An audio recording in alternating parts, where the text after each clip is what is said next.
Good morning, everybody. My name's Kim Bromer, and for our guests, we have been doing a number of these Real Talk calls. Both Wayne and myself and a number of our other people that have been working together to, we focus on building a distribution business that helps people with their health, with their personal development. And every Saturday morning, we do this real talk on working on becoming better people and working harder on ourselves. So I'm going to hand the call over to my mentor, friendtor, I call him, because he's a friend and a mentor as well. And we work very, very closely together. But I want to say hello to everybody on the call. We've got people I can see from Malaysia, Ohio gozaimasu to Japan. I love that little cute dragon. So this is the year of the dragon. So, and of course, over to the East Coast of Australia. So, without further ado, Mr. Wayne Levy. And thank you, Kim. And I know many people in Australia are still in festive season. I can see R&R short sleeves, so blue skies, blue sky attitude, blue sky weather here in Melbourne. I know, Karen, you're down at the beach, and fantastic. Thanks for jumping on. I know we've got people listening to this call. Perhaps you've got your children around you and you can't put your camera on, and that's fine. And I've had a few texts saying, I'm at the gym, I'm doing my Saturday morning workout, I'm getting fit, but I still want to plug into this information. So again, wherever we find you, we hope we find you in good health and with a healthy attitude. And further to what Kim's saying, the purpose of these calls is to really try and work on ourselves so we can become the best versions of ourselves and apply some of the lessons that we've learned and some of the information to improve some situations that perhaps are going on in your life.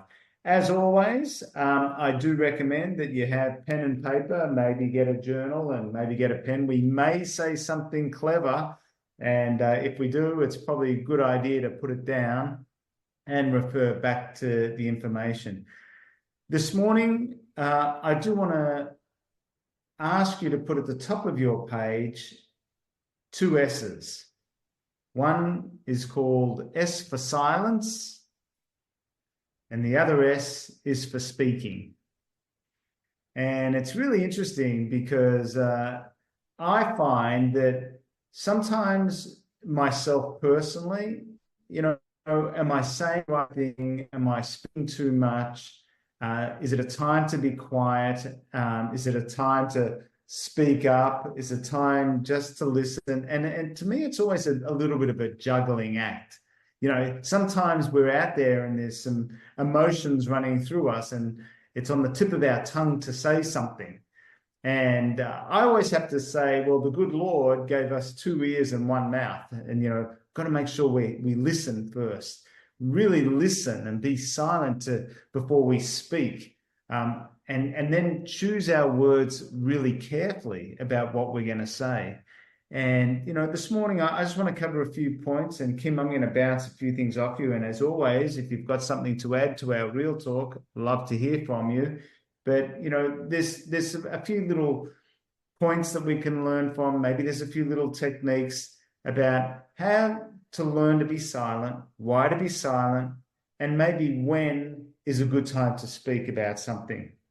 I often reflect on some of the most successful people that I've been associated with, and they choose words very carefully.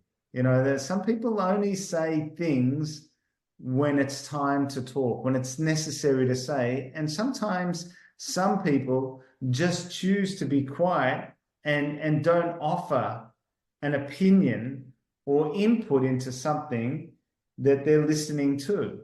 And it's a really interesting dimension where you think, well, he knows about that. Why doesn't he say something? And you think, well, maybe they're just choosing their battles. Maybe they're saying, well, if it's not necessary to say, it's necessary not to say it. And let whatever's unfolding, just let it unfold. A great saying for your notes is this: those who say do not know. Oh, you've got this. Yeah, Oh, so I've got to make the And those who know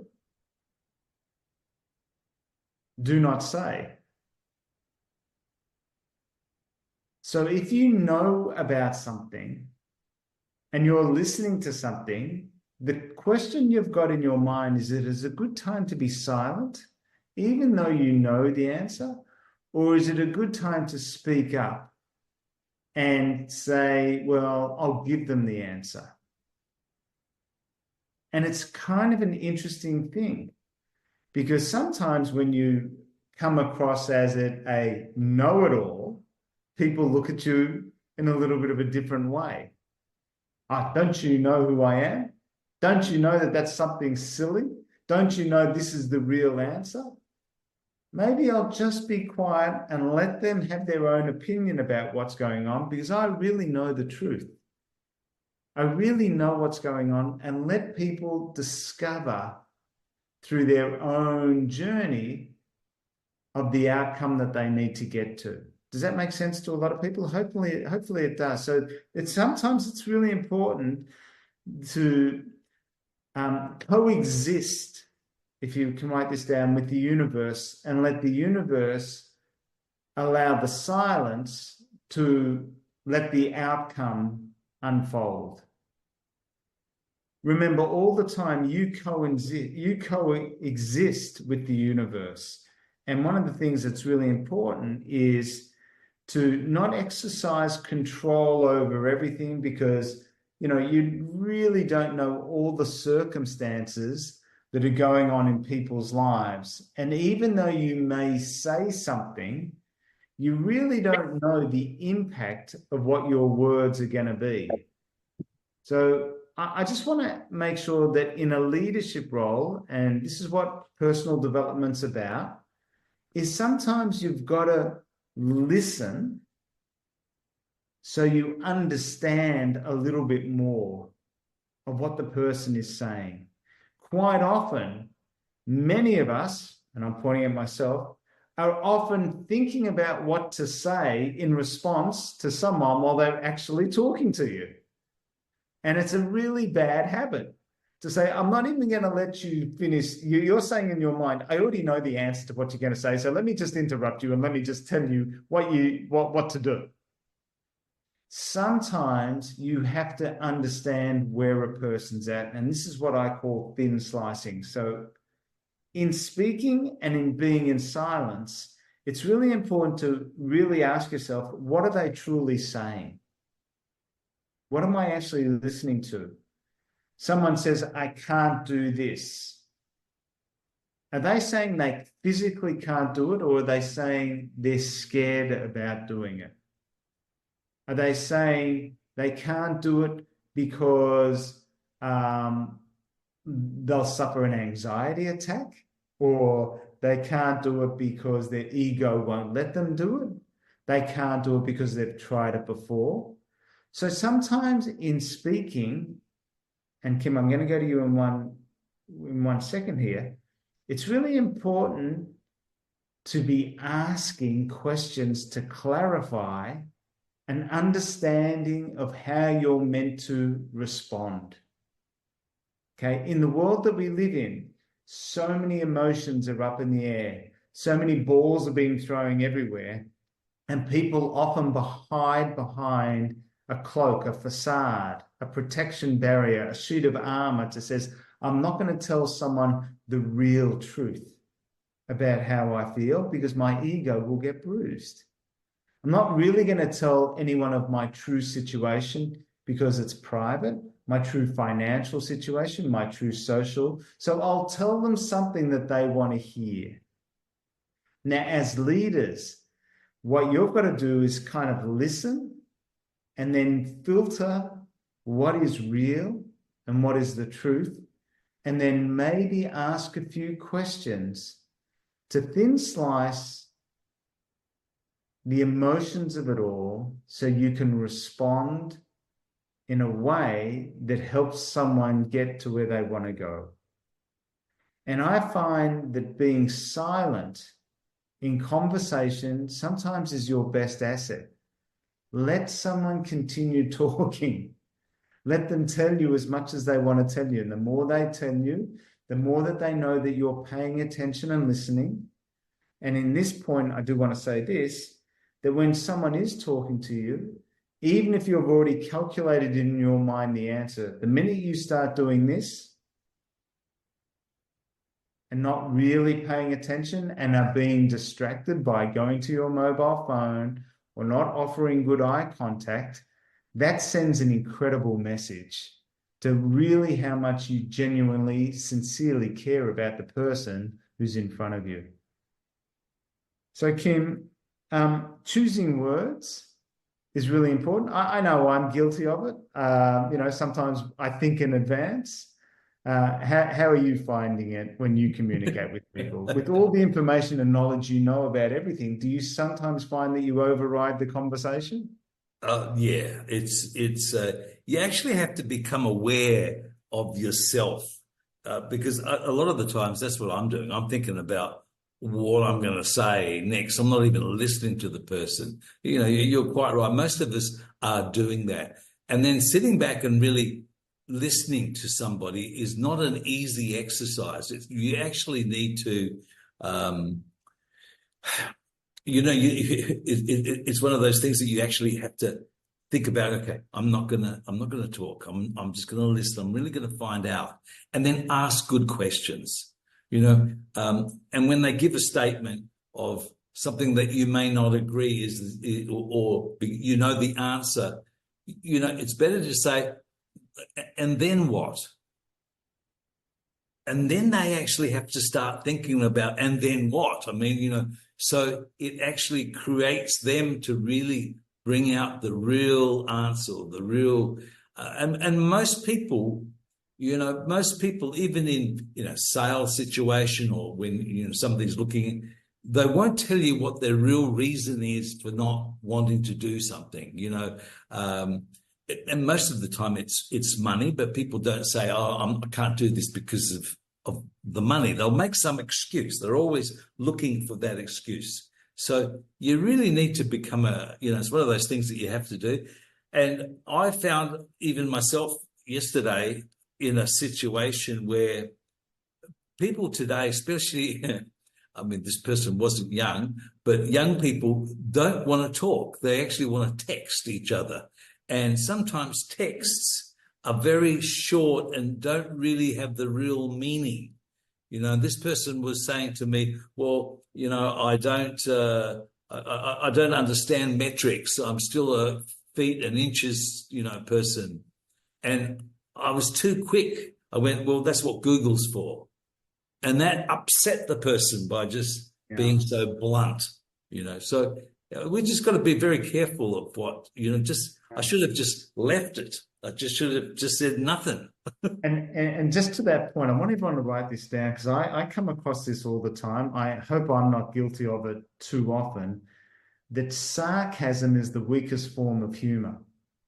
When you're sarcastic to someone and you think you're being funny and you're making a sly remark, again, that's speaking words and it emotionally affects people. Being sarcastic is not being clever. Sarcasm is the weakest form of humor.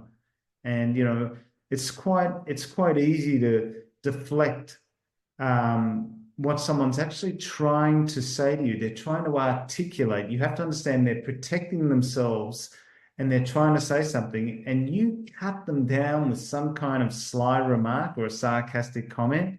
Va-voom. That's just like it's disrespectful, and B, it only shows you how weak you are as a leader just to not try and seek to understand, to be understood. Sorry, I think Kim Valance, are you? Yeah, it's only funny if the other person is laughing. And, to be sarcastic, it's, I can't remember a situation where I was sarcastic and someone was actually laughing. Maybe they were laughing out of courtesy, But the reality is, most people think, when you're sarcastic, most people would think this. Who do you think you are? You know, what gives you the right to say that? I mean, that is just so pathetic. That's so sarcastic. That's so weak. Okay, so again, as leaders, what I want to encourage us to do is, again, this is in line with our personal development, is learn how to articulate yourself very well, that you're not sarcastic. And I'll tell you where sarcasm really comes in a lot, in the family environment. It's usually to a loved one. It's usually to your kids or to your husband or to your partner or to people that you think, oh, I'll just throw them one of these one-liners and just get it out of the way. Can I tell you, you might think you're being clever, but the reality is it stings. It really stings. Miyoko, I recently experienced in the past, it really helped my self-esteem, unfortunately. Yeah. And it's not good. I mean, you know, people will take offense. So again, how about this? Sarcasm is the weakest form of humor. What about this? How about practicing giving a sincere compliment when you're speaking to someone? A sincere compliment, a daily compliment about, you know, not like, you look great today, you know, which may imply you look bad every other day. You know what I mean? It's just like, you know, you've got to be very careful in today's world, particularly that if we want, here's a philosophy. Say less. Be the example that when you walk in the room, that people look at you and they want to talk to you, because you're walking in the way of the peaceful warrior. You're walking in silence. The people just notice you. Does this make sense to you? Sometimes you don't have to say that much. I mean, I see this in Kim Valance. You'll understand this probably better than anyone on this call. I often am in awe when I see an entertainer get up on stage. They haven't even done anything. And they just walk up on stage and the crowd erupts. There's no music. It's just their presence is enough to say, wow, you know, I'm looking at you for what you've achieved, for who you are, and I'm in just awe, and I can't wait for you to speak or sing or entertain me. The applause is already there. People are in awe, and that's what you want to, that's what I call being in silence, for who you are, for how you look. So in the art of silence, it doesn't mean that you don't care. When someone's talking to you when you're silent, it doesn't mean that you don't care. It doesn't mean that you're not empathetic. It doesn't mean that you're arrogant. Okay? It doesn't mean that you're rude. Silence is about seeking to, number one, understand. Okay, I'm just being silent because you want to digest it all. And then ask a simple question and write this down to clarify what they're saying. For example, if Kim talks to me, I often repeat what he says to me. We have conversation, dialogue every day. Kim, let me just understand what you're telling me. No, Wayne, I'm not telling you that. I said, oh, thank God. Because at the end of the day, I was going to respond this way, but he's trying to tell me something else that I'm not picking up on, because my mind is already thinking about a response and I'm not listening to what he's saying, or he's not saying it well enough for me to understand. So I will ask a question to where I'm on the same wavelength to say, now you got it. Now the conversation can start. Does that make sense to everyone? Kim, over to you. Look, absolutely. And, you know, it's even in sometimes when somebody's actually trying to explain something to you, you know, what I've found is that, well, some of us that are, you know, in the business of communicating with other people and trying to get what they're wanting that message to come across. In our languaging, one of the most, I suppose, the strongest things that we can do is sometimes those pregnant pauses to actually clarify a point that you're leaving on, and that's sometimes when you do that, you're actually allowing somebody to actually come in, and that then takes you off onto, takes you off on another journey. They weren't really listening, and everybody's not really communicating. So it's important to, for me, I've always looked at, sometimes when we're doing these calls, we record them. Why? For my own personal use. I want to listen to myself, what I'm actually saying to people, to see if I'm getting the right communication or the right point of view across to people. So it's a daily practice too, though, isn't it, Kim? Yeah, it is. I'm still practicing it. People come up to me and go, "Well, Kim, I've seen you talk to 32,000 people up on stage, and you're unbelievable." I said, "Really?" No, that was a very practiced presentation that I did in front of those people, because let me tell you, I was nervous as anything. But it's something that we all got to practice every day. Yeah, and I think that's where personal development and reading and listening and watching, and like I said to Kim Valance, I'm in awe of artists, and I'm in awe of someone who gets on stage in front of a microphone, who just has the confidence, has the poise, the posture, is in harmony, and can communicate with doing very little, is so sure about themselves that their message is very clear. But again, I work with Aaron very closely, and Aaron sometimes, and I say this with love and respect, Aaron, you're so excited about everything. And I know that when Wayne, let me just, and I say, Aaron, I need this in English, because you're so excited about what's going on, but I can't understand what you're saying. So can you just slow down so I can understand what you're trying to tell me, so therefore I can respond in a way which may help you? Because if I don't understand what you're telling me, and we do this all the time, Aaron, don't we? I mean, I say, Aaron, can I have that in English? Just talk to me in English. So sometimes we've got to make it like a 7-year-old can understand it. Do you understand what I'm saying? We've got to have it in the last thing also. I get this quite often. Oh, you understand, Kim, don't you? Oh, Kim, you understand what I'm saying? Aaron, you understand? And you make the assumption that the person understands, and ego says, yeah, I understand. I've got no idea what they're talking about. I've got no idea what they're talking about. So sometimes you might want to steer the conversation with, and if I'm talking to Kim Valance, I say, Kim, we've just discussed this. Let's just summarize. And so I'm real clear. Just, what did we just talk about? And then Kim repeats it back to me. And then the message is clear. It's understood. Does that make sense? So sometimes when you're leading someone, particularly in our business, where we may be trying to assist someone with, moving up in the business plan, or maybe we're working with someone to help them with a wellness program, okay? And we have been doing it for a long time. But do they clearly understand what is necessary?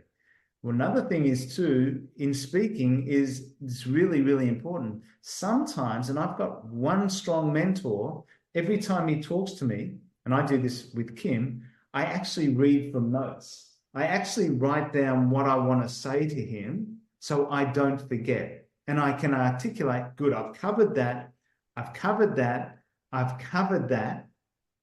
I didn't get to that point, cross that point out, and we move forward. And I know even Kim, sometimes when we're in the car and I say, Kim, I've got this great idea. Okay. Can you write that down? Can you write that down? Because I'm driving, and then we can go backwards and forwards and reconnect on thoughts and ideas. Now, in communication again, and in speaking, I do want to cover this because it really is important. One thing is talking to someone else. Okay. and making sure that if you're mentoring someone from a leadership point of view, there's clarity and understanding of what's going on. Okay. Now, with speaking to someone ready for this, there's a difference between conversation and instruction. And what you've got to articulate is this is an instruction. The instruction is you've got to do these things for this to happen. And if you don't act on my instruction, in my experience, then it probably won't happen. So what I want to try and do myself personally in leadership is have clear instructions why I'm telling people to do things. And if they don't understand, then I'm an open invitation. Come back to me and make sure you're real clear. Because my intention through my instruction is to help you to move forward. I just don't want to tell you to do something for the sake of hearing my own voice. There's no satisfaction in me talking to you. My job, and write this down, in speaking to you is to move you in a direction that you're comfortable with to help you to get to where you want to go. Then there's a difference between talking at someone and talking to someone. So again, seek permission. Allow me, Kim Valance, just to be honest with you on this situation so we can have an open conversation. Based on what I see, blah, blah, blah. Do you see what I see? No, I see it differently. Great. How do you see it? How do I see it? And then you come to the common ground where you can move forward. Because if you're telling someone to do something through speaking, through mentoring, and it's not in line with their values, if they don't take it or embrace it as their idea, guess what you've done? Write this down. You've wasted your breath. It's just a waste of time. It's just a waste of breath. So be understood, but seek to understand to be understood first. Listen. In a team environment, when there's a group conversation, write this down, be the last one to speak. At the family table, I do this all the time. Wayne, you're not saying. I'm listening. I'm listening to everyone, and then if I think it's appropriate, I'll speak. Otherwise, I feel like I'm just like a chicken in the farmyard, quack, quack, quack, quack, and everyone's talking, no one's listening, and everyone's throwing their opinion, and everyone's got and I value everyone's opinion and listen whether it's good, bad, or different, or whatever it is, and I'll only speak if I'm asked. What do you think about that? Okay, but you've got to listen to everything. Now, in speaking also, here's a question. Speaking to someone else, another human being, is one thing. Here's the most important thing about speaking to yourself.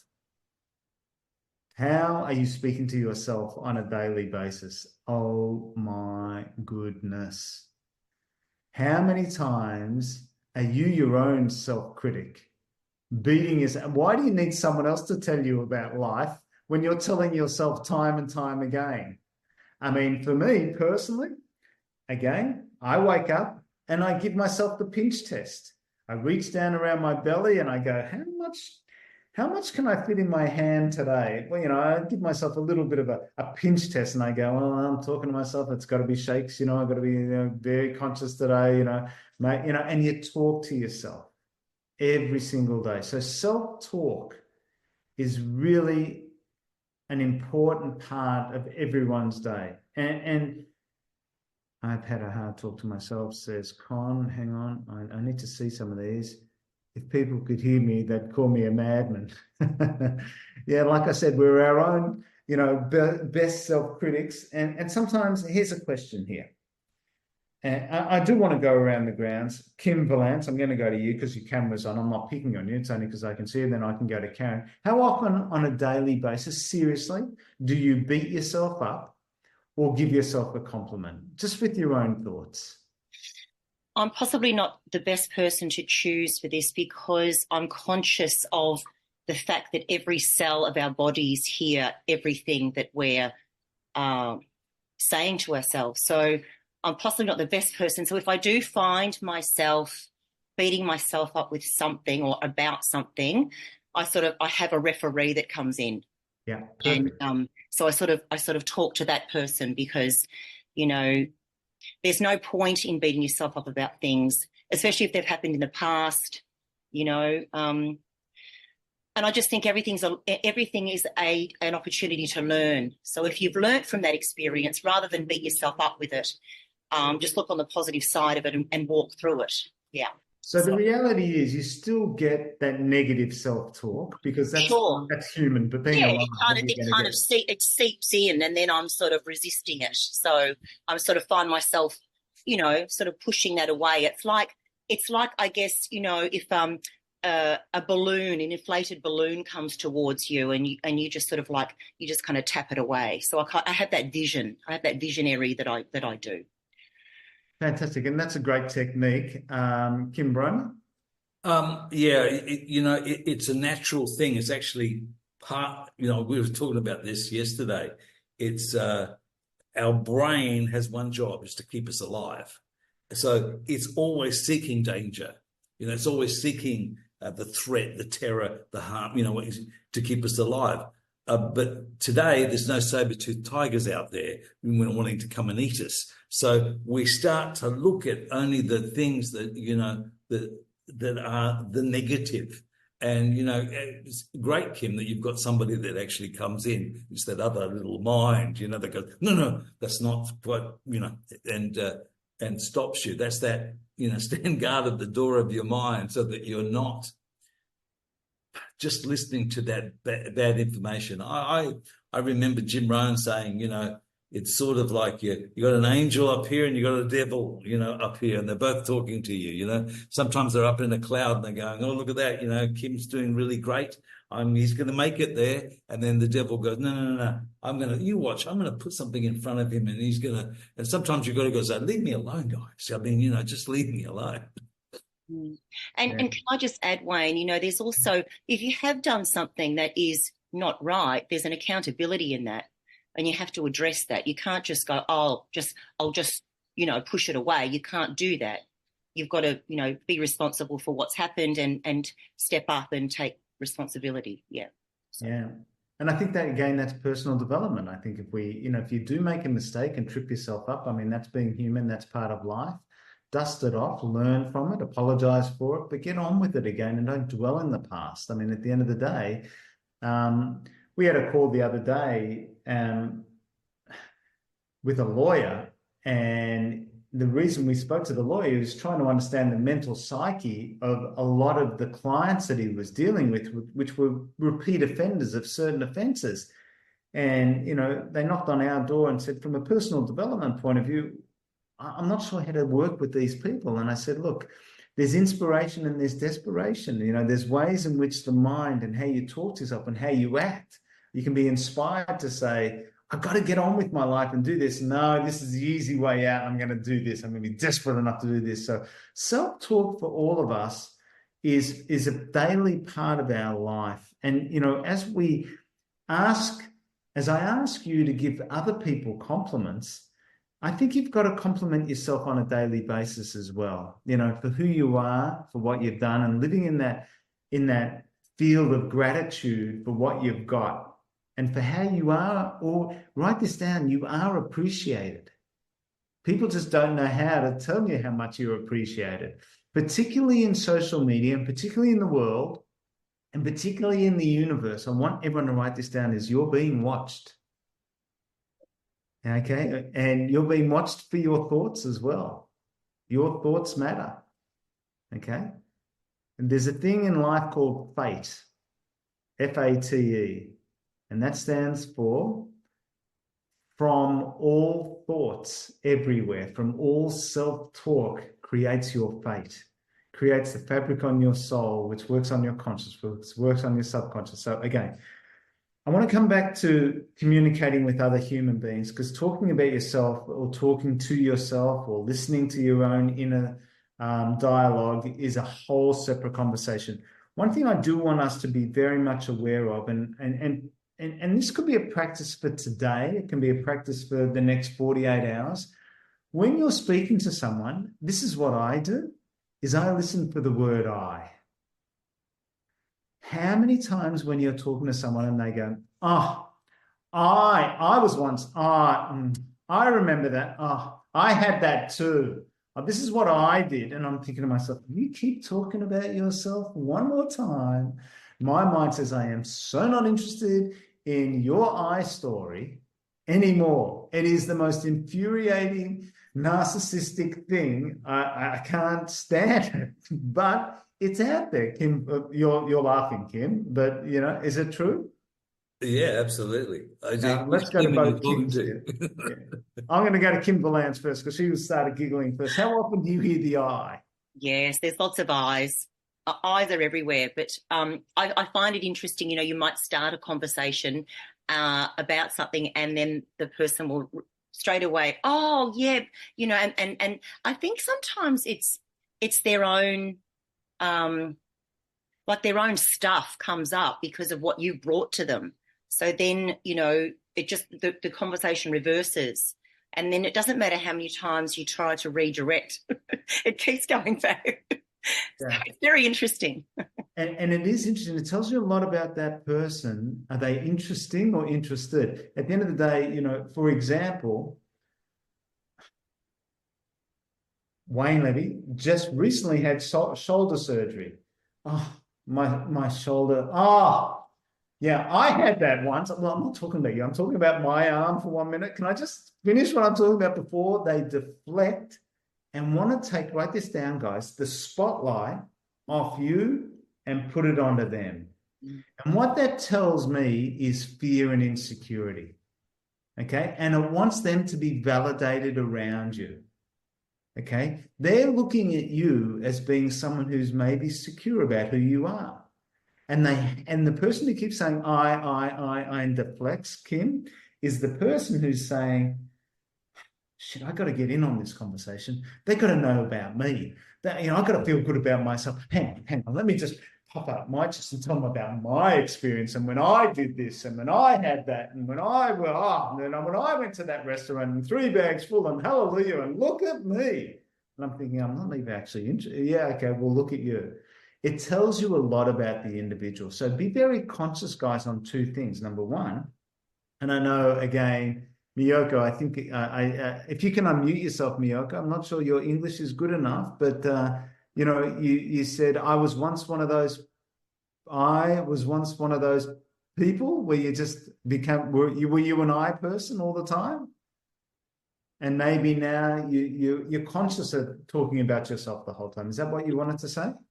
Yeah, you could say that. How should I say? If sometimes my sibling talk about themselves, what they experience, I didn't mean to interrupt them, saying, I also experienced that too, my friend. And that's where my sister said, we're not talking about you. I didn't realize it, but now in this, when how should I say? When I am in this one, now I realize what I've been trying to.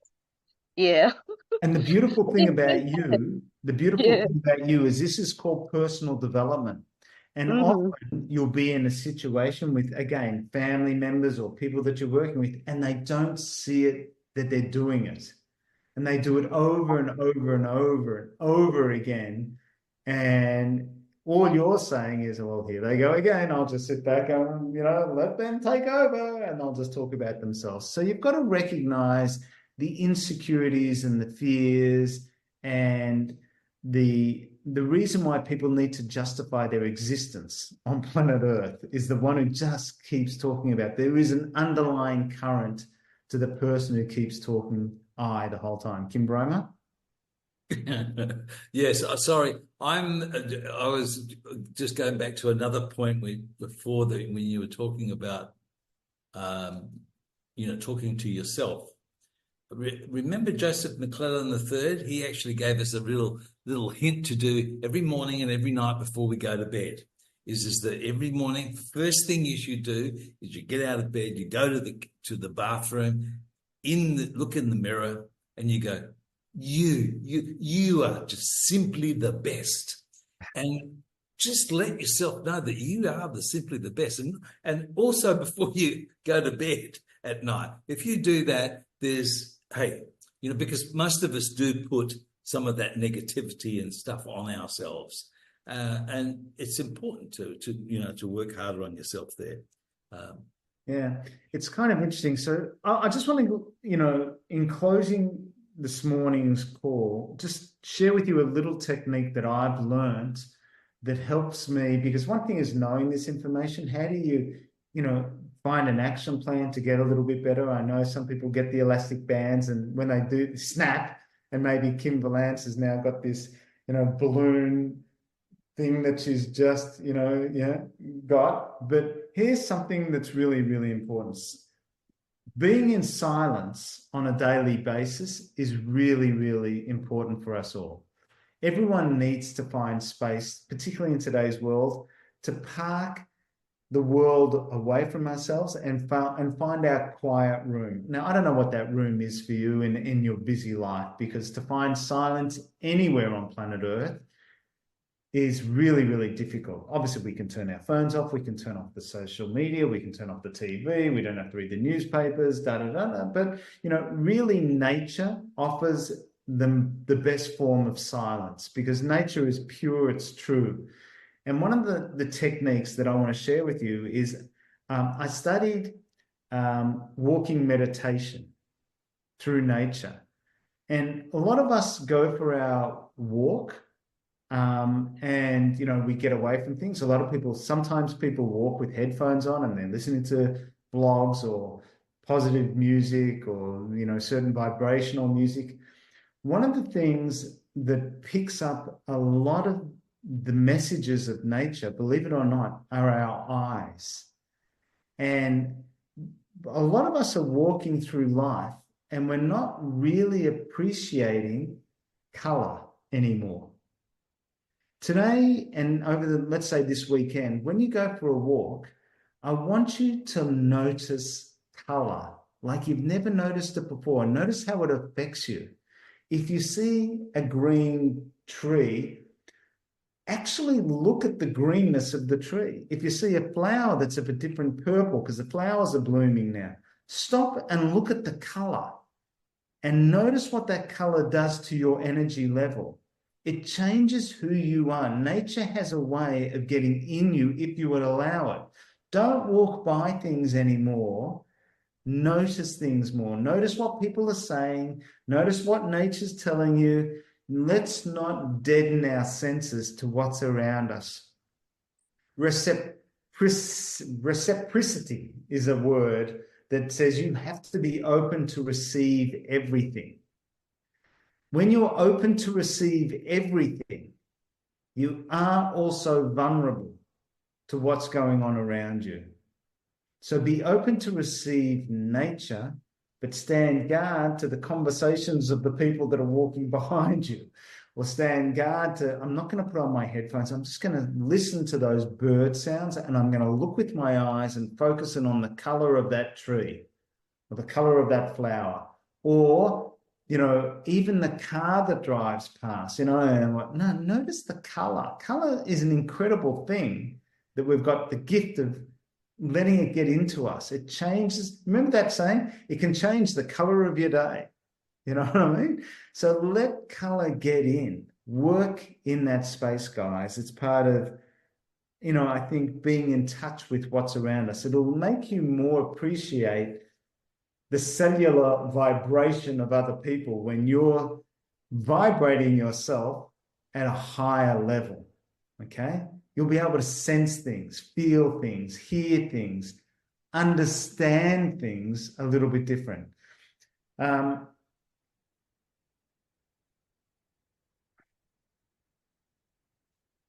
In closing, set of words, if you can write it down. Words are the weakest form of communication. It's what you sense, it's what you feel. It's that reaction in your gut that is arguably that intuitive feeling that is the truth to what people are saying. Never move away from your gut feel. Your mind is there to override what you're feeling, which is probably the truth. Even when you want to act and say something, listen to your gut first. Take a moment and say, oh, when you get that feeling, say, oh, time not to speak. You know what I mean? Time to just move on. If it's not necessary to say, it's necessary not to say it. Coexist with the universe and the power of nature and just let it go. And you'll probably feel better for it. You don't need your fingerprint on everything. One of my favorite sayings in mentoring people is this: you'll work it out. You'll just work it out. It's your life. You'll work it out. You've got to trust yourself that you will work it out and allow someone the liberation to work it out for themselves, okay, without influencing them and being in control over it. You don't need to control every conversation. Listen and just say, you got this. If you feel strong about it, no problem. Even if you think it's going to lead them in the wrong direction, that it's probably a lesson that they have to learn. And say, hey, why don't you just try that? If it works for you, fantastic. If it doesn't work for you, hey, why don't you come back and we'll discuss something else and see how we go? Rather than saying, I've done that before, I've tried that, let me tell you what happened to me. Well, it might just work for them. You just never know. You know what I mean? Unless they're about to jump off a cliff, let them travel down that path. Give someone the freedom to live. And we've done that with our kids. You know what I mean? Sometimes you just got to let them go to say, try that, honey. Try that, darling. You know? And you've got to give them the freedom to fly. Push them out. Let people fly. Kim Valance, any final thoughts? Then to Kim Bromer. Oh, no, I think that was incredible. Wayne, Kim, thank you so much. I got so much out of that, as usual, on these Saturday mornings. They're very valuable and, yeah, fantastic. Fantastic sesh. Kim Bromer. Thank you, Wayne. Let's all go out this week and practice listening. I mean, it's one of those, let's make sure that we are practicing what we've actually put down in our journals and our notes. Otherwise, it's just going to be a nice, good session that we'll put our little book away. So let's go and just practice a little bit. And also practice, this is probably another another real talk, is also practice your body language, because most of the communication is your body language. You know, as Wayne said, you know, if you're looking at your phone or going off and you're not listening, and people feel that and know that. So let's all practice our body language with listening, and let's make this an incredible week. And we've got this recording will be put up on our on our social media, so that we can listen to it again. And for those people that weren't able to get on, some of our international people in other countries, that time zones don't match. Beautiful. And of course, yeah. So Yeah. So you got frozen. You're in and out. So I'm interrupting you because I just see you.